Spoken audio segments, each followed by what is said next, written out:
Well, good evening and a very warm welcome on behalf of Milim to this evening's presentation, which is a joint event with the Yorkshire Jewish Medical Professionals Archive. Welcome to you wherever you are in the UK and as ever, wherever you are in the world. This evening, our series of online talks and conversations continues with our guest, Roy Homburg. This is a presentation that was postponed from some 3 months ago. I'll introduce Roy in just a moment after some brief housekeeping. You're encouraged to ask questions. You do this by typing whatever you'd like to ask into the Q&A facility that you'll find on your screen. And as ever, we will do our best to get through as many of your questions as possible. There's also a chat facility on the screen, and this allows you to send a message to all of the other participants on this webinar, should you wish to do so. Finally, this event is being recorded and it will appear on our website at milim.org.uk in the next few days. There you will find recordings of other past events, as well as details of our future programme, for which you can book tickets. And so to our guest, Professor Roy Homburg was born and grew up in Leeds. He was educated at Roundhay School and qualified as a doctor at Middlesex Hospital, London University in 1966. After volunteering in Israel in 1967, that country has been his home ever since. He served in the Air Force Special Flying Unit for Rescue and Evacuation from 1969 to 2000, participated in all the wars during that time, and was decorated for a rescue in 1985. Roy has held posts as professor and head of obstetrics and gynecology at Tel Aviv University, professor of reproductive medicine at Vanderbilt University Medical Center in Amsterdam, and at Queen Mary University of London. He's published more than 300 research articles and chapters in books, and he's written or edited 14 books in his own right. He has been invited to lecture worldwide frequently and has won prizes for research at the British, American, European, and Israeli fertility societies. Roy has served as associate editor for several prestigious professional publications and was the international advisor for reproductive endocrinology for the European Society, and is the principal coordinator of the reproductive endocrinology and infertility section of the International Society of IVF. Regardless of all the extensive successes in the various fields I've just mentioned, he regards his biggest achievement as playing cricket for Israel. Normally our introductions are about half a page. This was 3 pages long, so we're very excited to hear what you've got to say, Roy. So without further ado, over to you.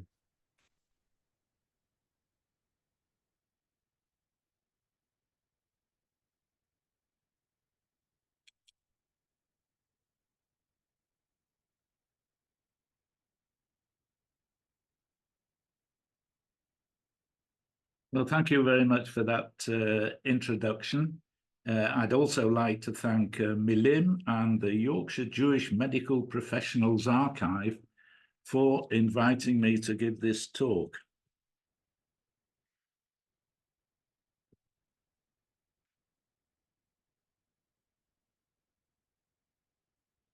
My story starts, as I suspect many of yours does, when my paternal grandparents escaped from Lithuania and managed to get to Leeds in 1906. They lived in one of these terraced houses in Chad Street in Leeds, together with 8 children. Roy, one of whom to start the slideshow, then we'll be able to see the slides as you. Okay. Where it says from beginning at the top left. I'll have to go back. I can't see it top left.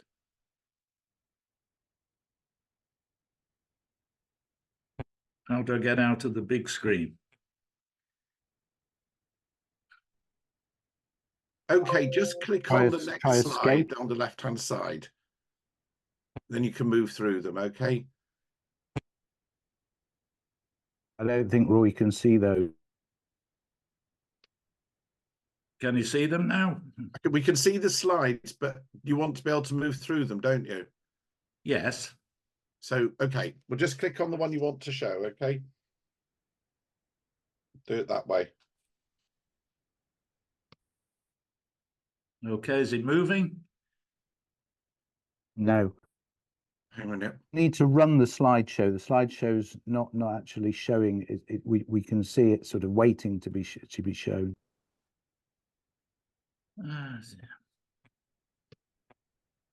Exactly what you did before. Yeah, but I can't get into slideshow. 1 second, let me get out of that one. That's it. You just go up a couple. Okay. That's it. There. Right. So away we go again.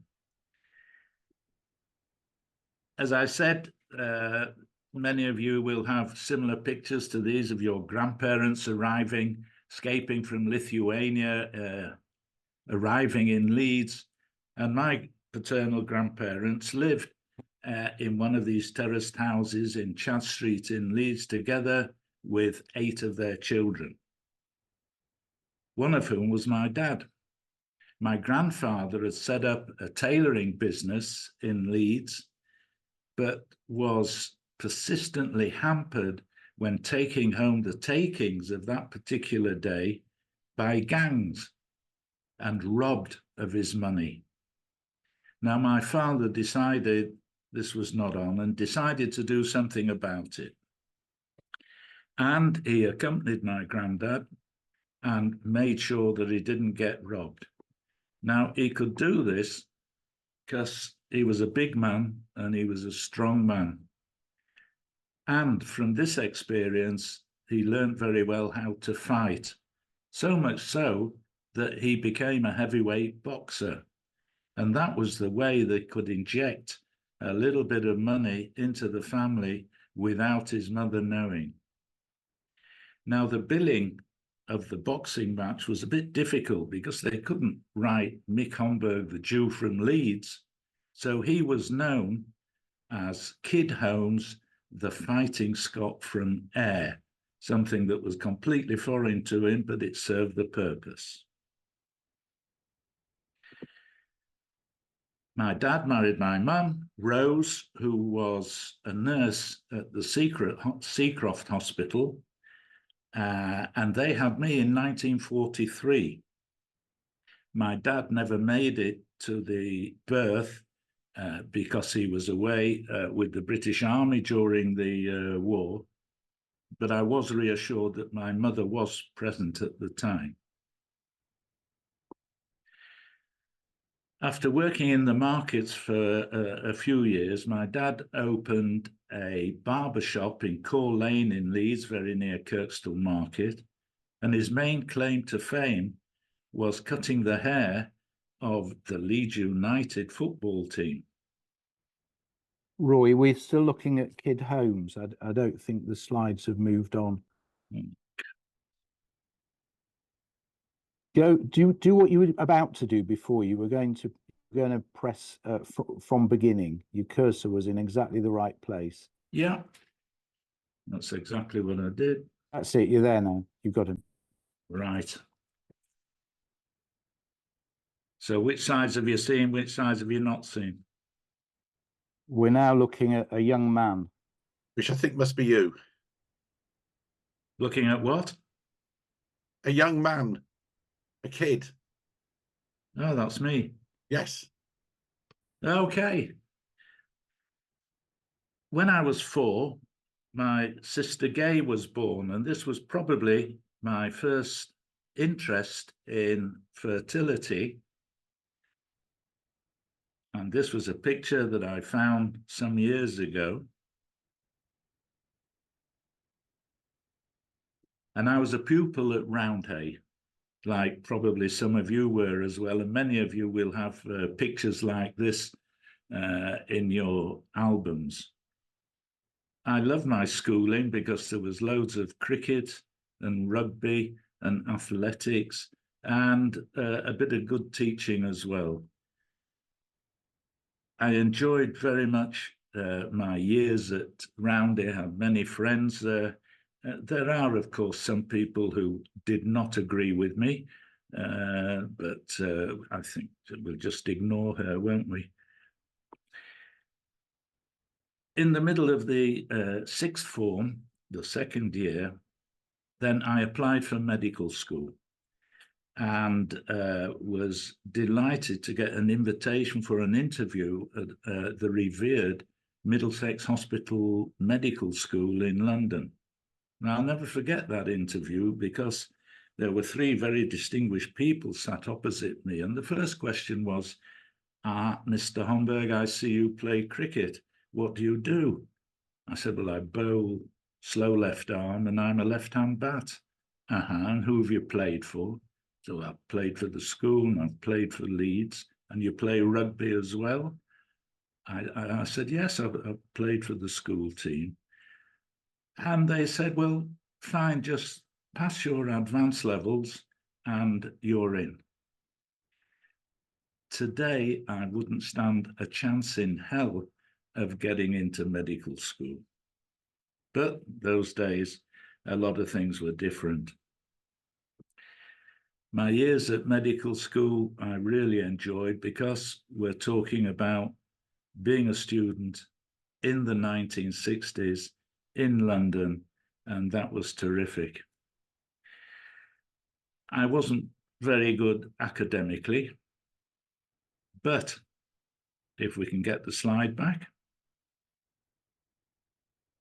I had to take the slide off because it's just not moving when you share it. So I'm not quite sure what we can do. Try and share again, and we'll see if we can get it running properly. So it'll take a minute, and then we'll share, share screen. Yeah. Yep. Now what? You're not showing the screen yet.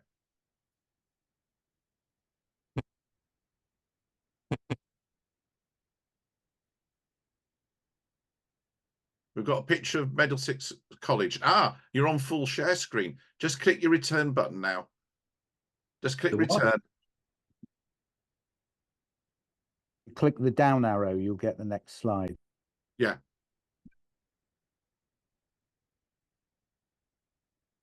That's what you think.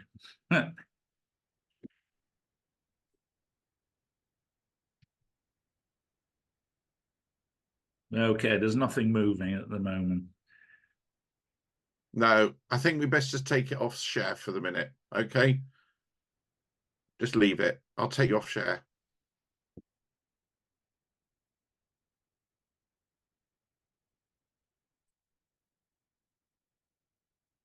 Carry on now. Carry on talking. Okay. How do I get the slides on? As I say, if we can't move them, I don't know how we're going to do this, and it's not fair on everybody. People are just saying it'd be better if you just talk. Okay. Yeah, but the slides are the main part of the presentation. I mean, that makes or breaks what I'm going to say. So try again. Try sharing them again, and we'll try and get them moving. It's worth just trying for a minute or two. Right. So I'm going on to share screen.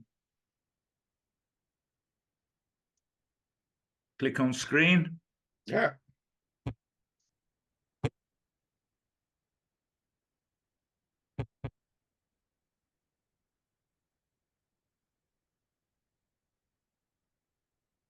Right. So can I move these on?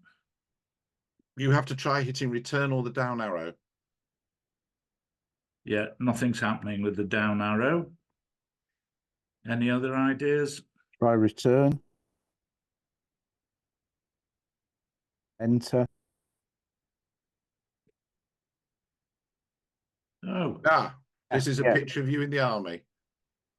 Okay, so I keep pressing enter and I'll move the pictures on. That'll be fine. That's fine. You've got the soldiers at the Western Wall now. Should be all right now. I'm going to go one back at the moment because, as I was saying, I was a medical student in the 60s in London, which was a fabulous time. Not very good academically, but I did manage to become the president of the Students' Union at the Middlesex Hospital. And in that capacity, I managed to meet the Queen, who came to visit. She came to visit on a Monday. Unfortunately, on the Saturday, I'd been playing rugby and had a massive black eye. And I swear she smiled when I got up from my bow. I never actually learnt either orthopedics or psychiatry during my time at the Middlesex, because those courses came out during the cricket season. However, I did get house jobs at the Middlesex, including the one in obstetrics and gynecology, which was my chosen profession by then. To celebrate finishing the house jobs, I went on one of Mick Homburg's famous Israel tours in 1967, and we got there in time for Independence Day, which was exactly the time that the Six-Day War was brewing. I came back to England, quickly registered in the medical council to get myself officially registered as a doctor, and caught the plane back to Israel as a volunteer in the Six-Day War. This is the iconic picture, which you'll probably recognize from the Six-Day War, when the paratroopers broke through to the Western Wall. The guy in the middle is a gynecologist from Haifa, and I spoke to him when this famous picture was taken. What were you really thinking? He said, my God, I could do with a glass of cold beer. So that rather took away the moment of the photograph. I was posted to the hospital in Sfat, or Safed. It was a bit of a rickety old place, and one memory I had from there is turning up on the first day for work for the ward round. I turned up exactly as I would do in the Middlesex Hospital in London, wearing a shirt, tie, and suit. To this day, the elders of Sfat are still talking about the Englishman who turned up wearing a suit in the middle of the summer for work in the hospital in Sfat. I spent 3 months there. One of the highlights was delivering a pair of Siamese twins, which was a bit horrifying at the time, but it did provide me with my first paper in a medical journal. After 3 months in Sfat, for which I wasn't paid a penny and I was getting skint, I got a phone call from a friend of mine who had worked opposite me in obstetrics at the Middlesex Hospital. He'd also volunteered and was working in Ashkelon. And he said, come down here, it's a modern hospital. You can get a paid job in the labour ward and gynecology department. So I made a beeline for Ashkelon and spent some very happy years there. One of the first tasks that I was given was every Thursday morning, I was taken to the Shifa Hospital in Gaza, where an operating list was prepared for me. You wouldn't imagine that was going to happen today, would you? It soon became apparent that when I tried to set up an infertility clinic at the Ashkelon Hospital, that we really didn't know a thing. They probably knew more in the Bible.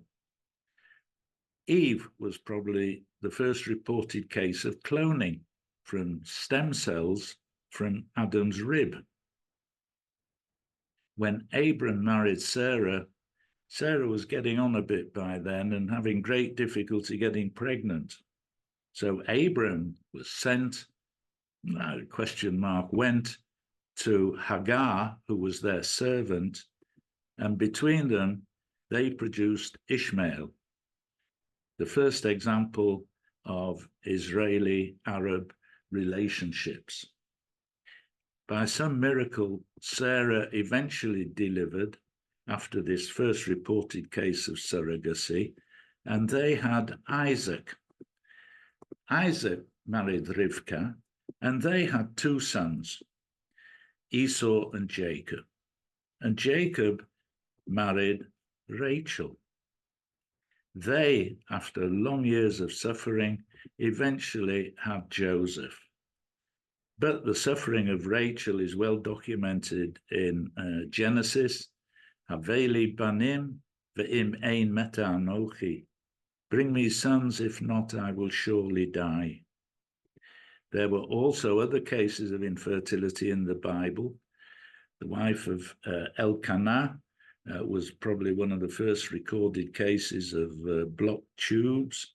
And Manoah's wife had great difficulty getting pregnant, but eventually she managed to deliver Samson. So that was worth waiting for.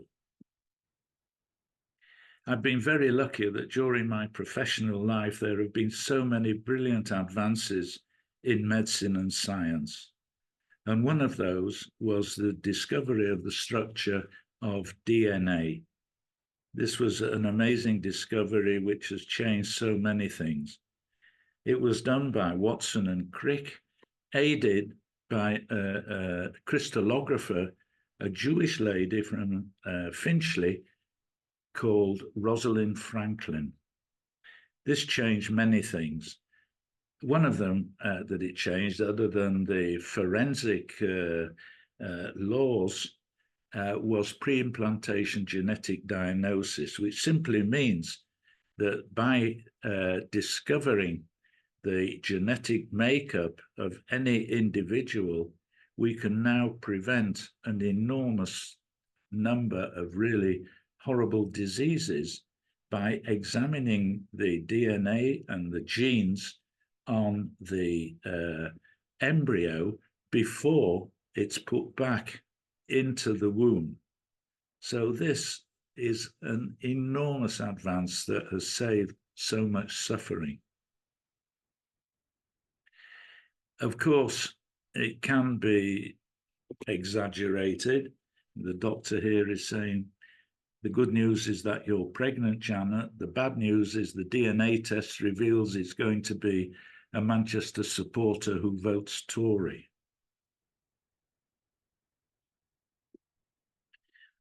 During my years at medical school, the contraceptive pill came on the market. Another great advance that changed the lives of many, many people. Not everybody approved. And I found a sign at the Northampton General Hospital run by the NHS, which you can see here. I have a feeling that if the NHS sign writers had had a good look at that, they might have thought twice. IVF also came to be in 1978 from these two gentlemen, Steptoe and Edwards, but more about that later. The only thing I could do in Ashkelon, really, as far as infertility was concerned, was do a sperm count. And even then, if this wasn't good, we didn't really know what to do with it. Today, we can inject one single sperm into an egg in order to create a pregnancy. This, again, is another remarkable achievement. We can also use ultrasound now to track what happens during a pregnancy to the baby. And this is one we had of a fetus who, he's obviously going to be a footballer. Now, I followed up this pregnancy, and as soon as he was born, I got him signed up for Leeds United. It was in Ashkelon that I married Leah, and we had our beautiful daughter, Shirley. So I was there for 2.5 lovely years. until one day I got a phone call from David Sir, also a Leeds man, who was head of the department in obstetrics and gynecology at Tel HaShomer, the biggest hospital in Israel. And he asked me to go and work there. So I was delighted. Moved up to Tel HaShomer, which was a terrific department, brilliant labour ward and gynecology department. So I slotted in there very quickly, and they got used to my foibles and particularly my like for sport. So when I was on duty and had to operate, then I was very well looked after in the operating theatre. Sometime after being at Tel HaShomer, I got my call-up papers, was taken into the army for an officer's course, especially for doctors. This for me was great. First of all, it was something different. Secondly, it was an opportunity to improve my Hebrew, which indeed improved with a lot of army slang. I thoroughly enjoyed that course, and I was lucky enough to be drafted into the Air Force. Here you can see me with Leah and Shirley, and a very proud father who came over from Leeds. The unit, when I joined it, was a rescue unit. It was rather primitive. The team, each team was made up of a doctor, a dresser, 2 helicopter pilots, and a mechanic. We were trained okay, but things improved greatly in 1973 when the unit became Unit 669, Rescue and Evacuation. We were very highly trained at that time. And to the team, which I told you about before, there were 2 fighters, young soldiers who joined the team. We called them, the medical staff called them Rambo, because they were trained to do absolutely everything. This was set up shortly before the Yom Kippur War broke out. And this was a big shock to everyone, as you know. I remember on the first few days when I was drafted in, we were flying in a helicopter over the Golan Heights, and I could see below us tanks. And I asked the pilot, are those ours or are they Syrians? He said he hadn't a clue. That wasn't terribly reassuring. I spent 5 continuous months working very hard in the Air Force. We had so much to do, but once we got over the initial shock, then we managed very well and got much better organized. The emphasis was on speed. So we got the injured off the ground as soon as we can and managed to treat them as well as we could in the helicopter so that we got them to the various hospitals in as good a condition as possible. I was probably involved in one of the fastest rescues on record, because while stationed in the north, looking upwards, we saw one of our Skyhawk fighters coming down and billowing black smoke and flames. We rushed to the helicopter and managed to get to the site of impact in time to see the pilot floating down and landing after parachuting out. That surely must have been one of the quickest rescues on record.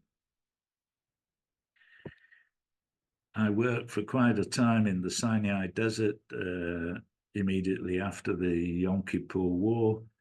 And sometimes it was a little embarrassing because in the Air Force, we always had far better conditions than the lads in the regular army did. They were working in arid conditions, fighting, And I would come down in the helicopter from the Air Force base in a clean flying suit, fresh out of the shower, smelling of aftershave. They looked upon us as rather the elite and made me feel very uncomfortable. One of the things I do remember was getting parcels from the people at the staff of the labour ward at Tel HaShomer, full of sweets and chocolate and food and cigarettes.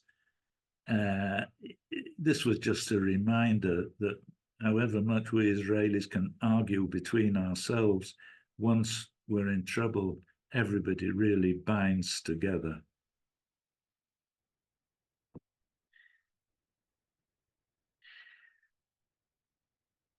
I also remember a rescue of 10 Turkish seamen when their ship was sinking in the Mediterranean. We also helped them out with the earthquakes in Turkey. And the thanks that we got from the Turkish president was to call us Nazis and murderers. The Lebanese wars were probably the most difficult because it was in a fairly confined space, the whole of this war, and we had many killed and injured. It was also difficult that because of the space that we were flying in and out of, we often got shot at while taking off or actually in the air. I mean, that's just not cricket, is it? We also took part in many civilian rescues. These were a group of tourists who got stranded by floods in the Arava. I remember as well taking an American who'd had a heart attack on his cruise ship somewhere in the Mediterranean, and even delivering a baby of a Bedouin lady who'd got into trouble in the middle of the Sinai Desert. So the work was always interesting and very varied. I managed to get a decoration from the Israeli Air Force, which was a perfect example of being in the right place at the right time. I was on reserve duty in the north when one of our fighter helicopters, a Cobra, crashed into the Kinneret, into the Lake of Galilee, with 2 pilots in it. They were strapped in and unconscious when we got there and were really on the point of drowning. Fortunately, I had with me in the team 2 of these rumbos that I told you about. They managed to extract them from the helicopter. We got them to the bank of the Kinneret where we could treat them and then rush them off to the hospital in Jerusalem. I think one of the reasons why I did get decorated with the rest of the team for this was that one of the pilots was the son of a very high-ranking Israeli politician. I'll spend a few minutes telling you about Mivtza Shlomo. This Operation Solomon in which I took part was an enormous operation, beautifully organized in order to airlift Ethiopian Jews that had been trapped and get them back to Israel. 35 Israeli aircraft were employed, and I was called from home, not knowing what was happening, was given a team and all the equipment and shown to a Boeing El Al 707 that had been stripped of the seats. And then I was told we're going to Addis Ababa. Now, I didn't have a clue where Addis Ababa was, and it was only afterwards when I looked it up on the map to see where I'd been. When we landed on the far side of the airport in Addis Ababa, I was amazed to see that it was Israeli soldiers on the ground that opened the door of the aircraft. And then there was this surreal view of men, women, and children, all dressed in white gowns, coming over from the other side of the airport and boarding our plane. All Ethiopian Jews from Gundar who had been trapped there, and we were there to get them out. It was an extraordinary flight. I saw diseases that I certainly never saw in medical school. Back to medicine, and the first IVF baby was born in 1978. This was, as I said, an amazing advance that have helped so many millions of people. The people who did this were Edwards, Bob Edwards on the left and Patrick Steptoe on the right. And this gives me the opportunity to introduce you to three men who made an enormous difference to my professional life. Bob Edwards, the initiator of IVF, went through absolute hell when it was first published what he was doing. He was vilified by the press, by the politicians, by the church. But Bob was a stubborn Yorkshireman, born in Batley, and he carried on. And thanks to him, we have a wonderful way of helping so many millions to get pregnant today. I first met Bob at a medical conference in Italy when I had the great privilege of sitting on his table at the Congress dinner. Bob, as usual, would spout off, asking all sorts of trivia questions to the table, not necessarily to do with medicine. And one of them was, where is the best fish and chip shop in the world? Homburg from Israel put his hand up and said, well, it's Harry Ramsden's in Guiseley. He beckoned me over, looked at my badge, which said Homburg, Israel, and he said, how the bloody hell did you know that? Afterwards, we became good friends, met many times at congresses throughout the world. More is the shame that because of all the original biases, that Bob was only awarded the Nobel Prize for Medicine when he was already too ill to be able to go over and receive it. The second man I want to tell you about was Bruno Lunenfeld. Bruno was born in 1927 in Vienna. His father and his uncle were taken to Dachau, and at the age of 11, Bruno was put on the kinder transport to England, where he was educated there until 1940. With the help of the French, he was transported to Israel somehow and was amazed to find his father there, who he thought had been killed in Dachau. There were no medical schools, of course, in Israel at that time. So Bruno was medically educated in Geneva. There he succeeded very well, came back to Israel and was made head of the Department of Endocrinology and Fertility at the Tel Shomer Hospital, where I had the privilege of working for him. He was a wonderful man. He was the first one to describe treatment for the menopause. And also, it was he who, with Václav Insler, was the first to find the fertility drug injection, which is so widely used today, which he isolated from the urine of nuns, would you believe it? A great man. The third man who influenced my life was Professor Howard Jacobs. I first met Howard when he was a registrar at the Middlesex Hospital when I was a houseman. So in 1987, when I was awarded a sabbatical from the Tel Aviv University, I made a beeline to Howard's department at the Middlesex Hospital, where he was head of endocrinology and fertility.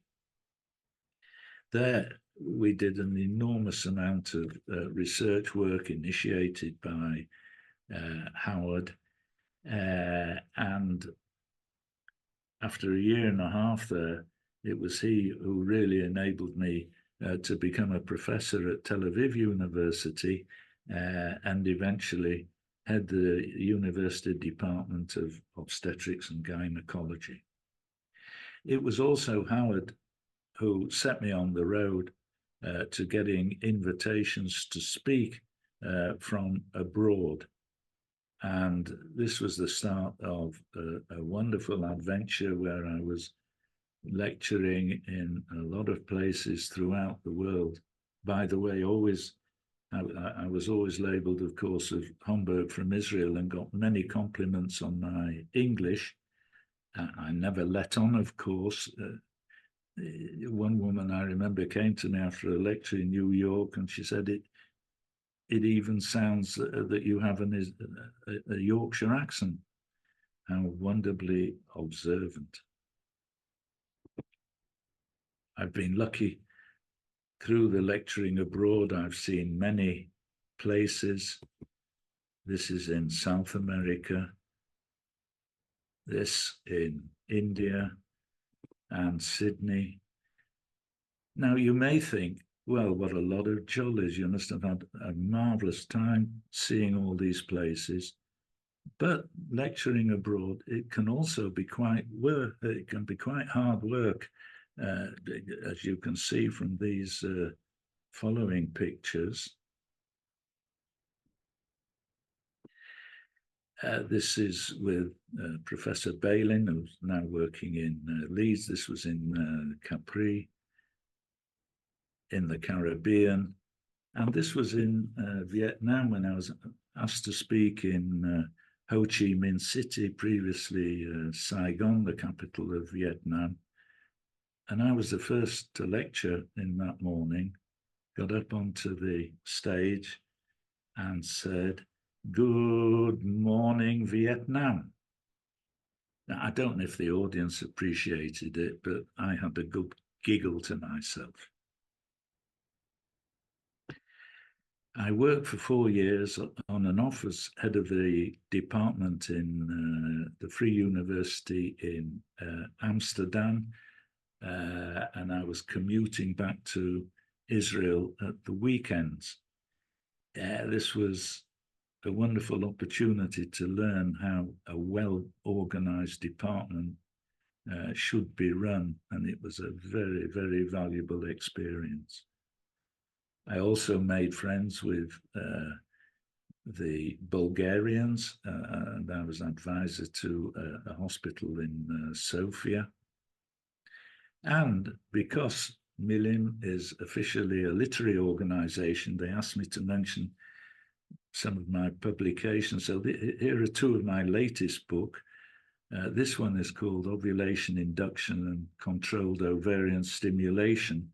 And I'm sure you will now all rush out and buy it, but not before you see my latest book, which is called 50 Big Debates in Reproductive Medicine. And the idea of this was to find 50 controversial points and discuss for and against. It was great fun to do.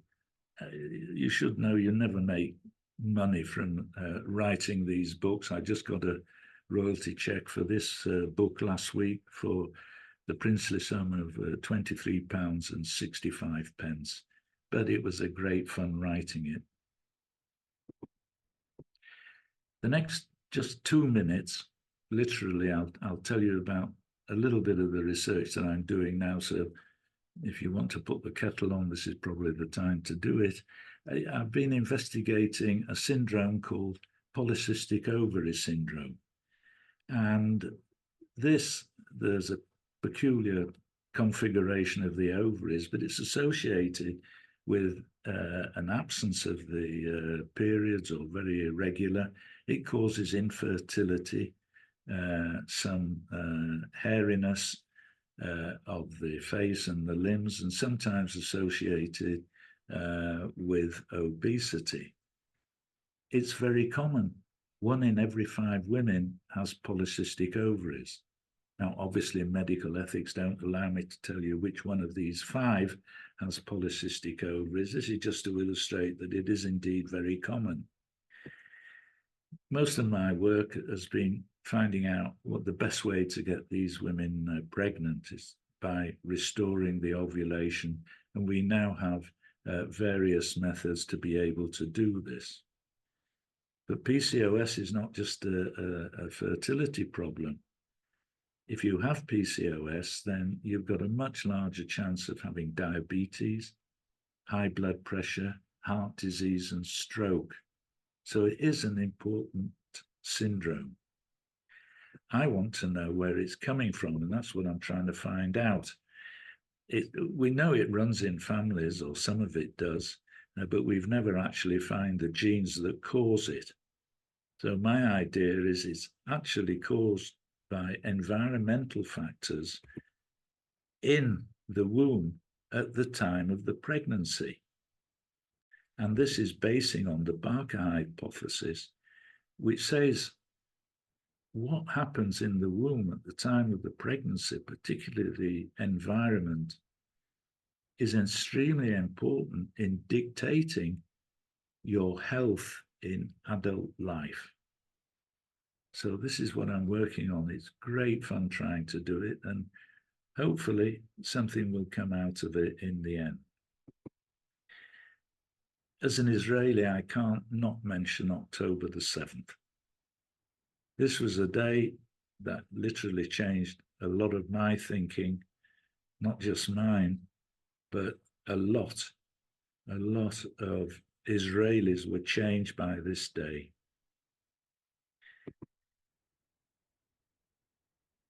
I was in Israel a few days after this happened, and the sense of shock, of suffering, of sadness, of anger was very, very palpable.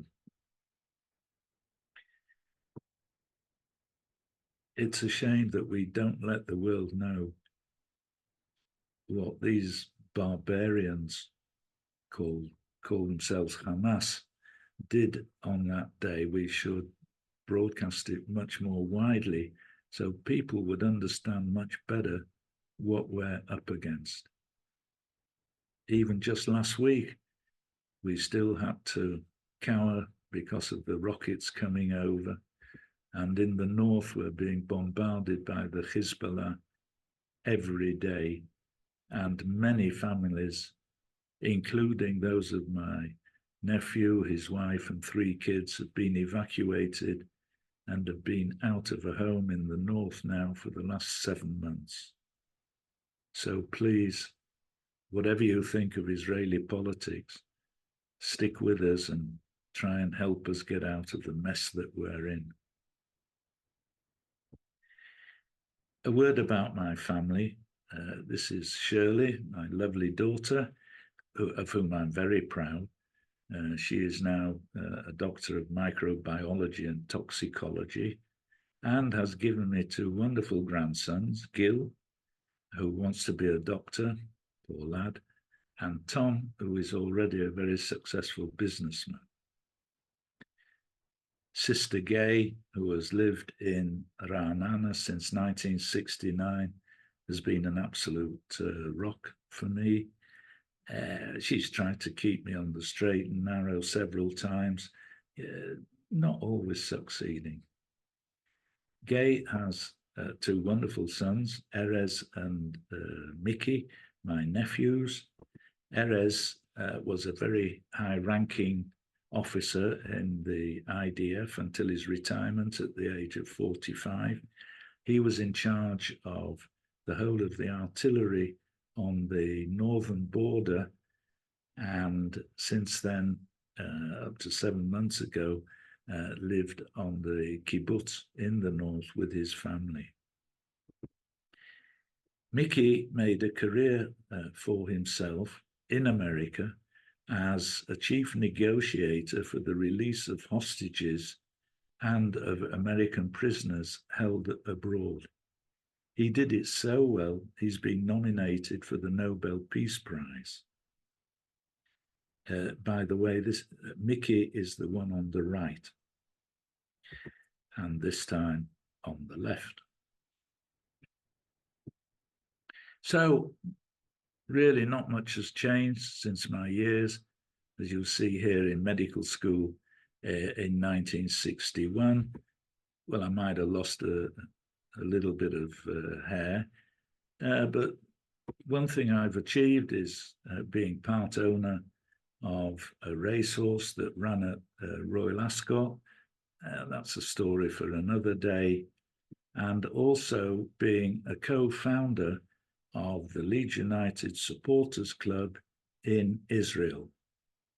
I reflect on this, thinking maybe it wasn't a good idea because, after all, the Jews have suffered enough. So I think my time's up. I'm sorry about all the problems at the beginning and hope the general messages got through. Thank you very much for bearing with me up to now.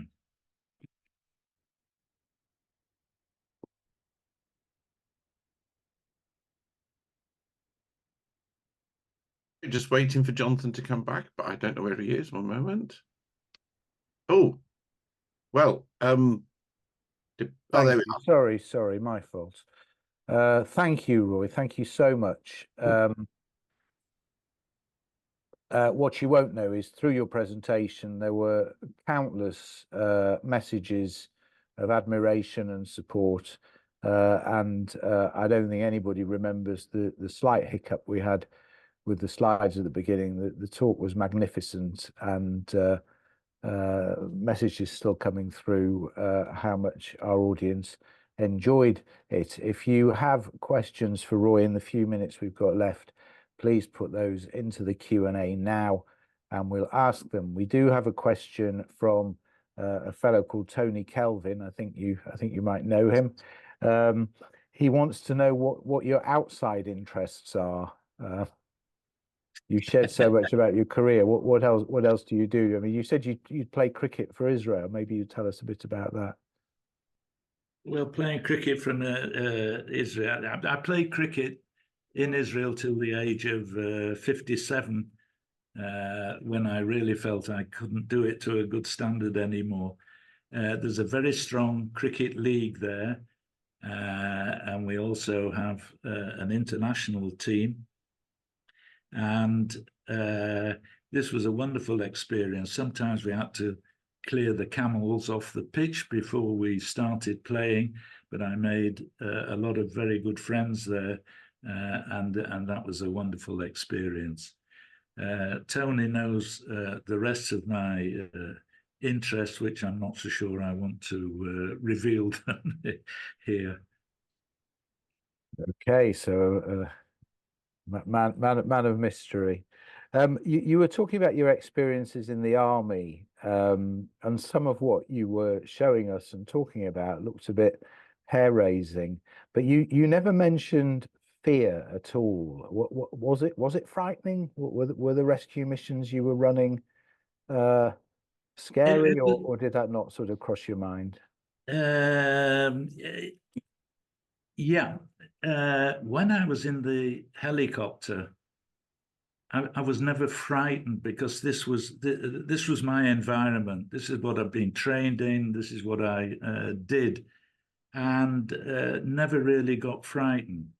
I did get frightened once when we were stationed in Sharm el-Sheikh during the Yom Kippur War, and that was when we were told, while I was on the ground, that there were Egyptian paratroops in the area, and we were in danger, so make sure you get covered up. So there I was in a trench holding an Uzi in a completely foreign environment. I was used to being in the air where I was at home, and that was scary.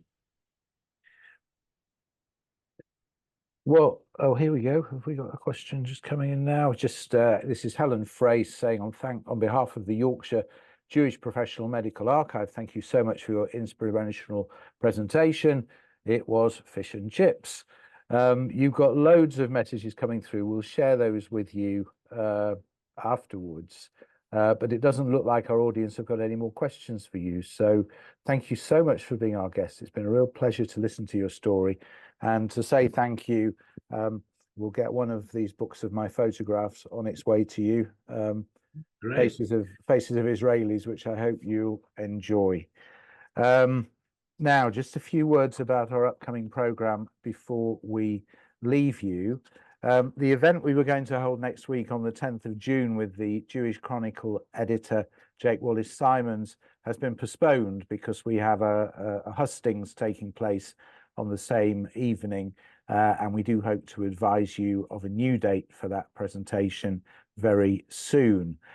This month, Milim is proud to be a partner in Leeds Lit Fest with a series of live events. Let me tell you about 3 of them.